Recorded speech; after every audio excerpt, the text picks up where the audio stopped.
So my reason for doing today's video has to do with the whole Black Lives Matter and everything that we see going on right now with the police and the protests and the killings of people left and right on all sides. Um, and basically, for the Black Lives Matter crew, I understand where you're coming from.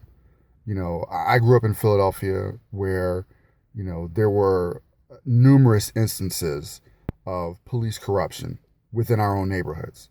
So, I definitely understand the situation. I've seen it firsthand, in areas where most people can't say they've seen. That being said, um, Black Lives Matter is being used. And I'm going to get into that in a little bit, but I just want you guys to understand what's going on right now, what's happening in the Black Lives Matter arena. You guys are being used by people who don't have your best interests at hand.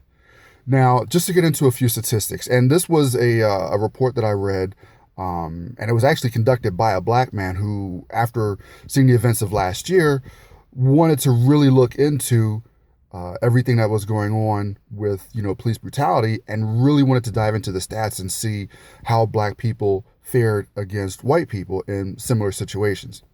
And what he found was that in most instances, black people, in a situation where a cop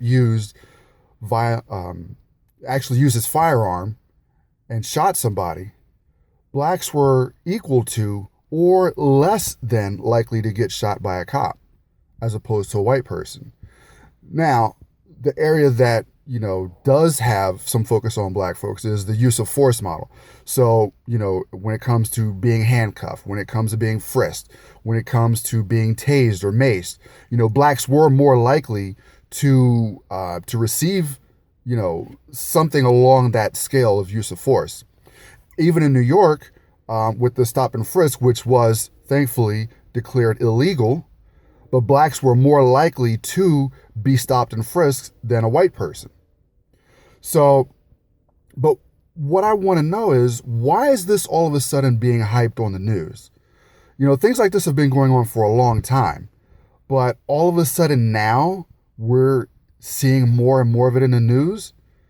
Black people, only 250 of us were shot last year by a police officer. There were over 900 shootings by law enforcement last year. We were only 250 of those. So why is this being hyped all of a sudden? And the reason is because it's part of a program. Now, getting back into how Black Lives Matter are being used. So there are people who are leading the Black Lives movement who aren't black. They don't have your best interest in mind. We're being used for a specific program. Now, George Soros, the billionaire funder, he actually has a hedge fund, billions and billions of dollars. And this guy has been caught funding Black Lives Matter. What's his agenda behind this?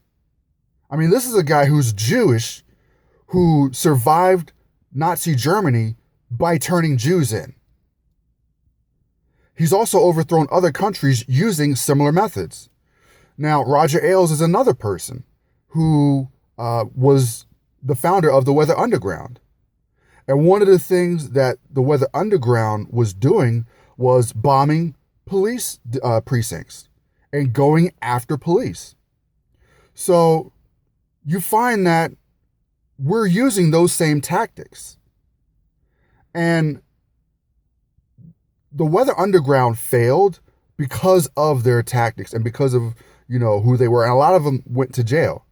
So they decided to use more subtler techniques. They actually, a lot of them went and started teaching in colleges. And, they started using that as a form of, indoctrinating people and getting people to think in their twisted mindset. So now you see the media is behind Black Lives Matter, or at least it would appear that way. And the media seems to be driving a lot of the fervor that we see going on right now. A lot of the situations are being, exploited 24/7, CNN, Fox News, all these different outlets. And the thing is, these outlets are owned by white people. So what is it that's in for them? It's more than just ratings. So what I want to say is there an issue with police brutality, with police corruption? Absolutely. But there are just as many good cops as there are bad cops. But the frustration that black people have, and minority people in general, the frustrations that we have has nothing to do necessarily with the police. See, the police are just where the rubber meets the road. The police are the tires, if you will, of the actual government. They are the front lines of the government. So all the police do are enforce the laws that the government puts out there for them to enforce. So if you look at the situation that happened in New York last year with the young man who was choked out basically for selling loose cigarettes on a street corner, there was a law on the books that allowed the police to come in and stop this young man and to be able to escalate the situation to the point where he died. So if that law was not on the books, the police would not be able to stop. And that whole situation would have never occurred. So I think we have to get away from focusing on the police, because the police are where the rubber meets the road, as I said. What we really need to focus on is the actual engine that's driving the car. And that engine is the government, whether it's local, state, or federal government. And once we focus on that and drive our energies towards that, we'll see a change in the police. But as long as the governments are allowed to operate in a way they're not held accountable to us, then these kind of things are going to continue to happen. Now, one of the agendas that is behind the Black Lives Matter protests, as I believe right now, is to create a national police force. And in fact, Obama actually came out not too long ago suggesting that a federal police force be created. Now, if you think police brutality and corruption is bad now, wait until we get a federal police force. And if you don't believe me, look at what's taking place in Mexico. Mexico has had a national police force for years now. And the situation deteriorates in Mexico every year. The drug cartels basically run the police departments. So if you want that here, then sure, go ahead. Continue in the Black Lives Matter. Continue shooting police officers. But if you really want to affect change in this country and prevent it from going down that road, then start working towards your government. Start looking towards them and holding them accountable. And I think one of the reasons why we don't necessarily focus on that is because we don't have the political will to do so. We don't have the financial means to do so, which means we have to become financially independent. We have to support our own businesses. If there's a business that's in your neighborhood that isn't supporting your neighborhood, you don't need to support that business. Go out and support businesses that are going to support you. So I'm going to wrap it up for today, but that's my main thing. Forget about the police. The police aren't the issue. The government is the issue.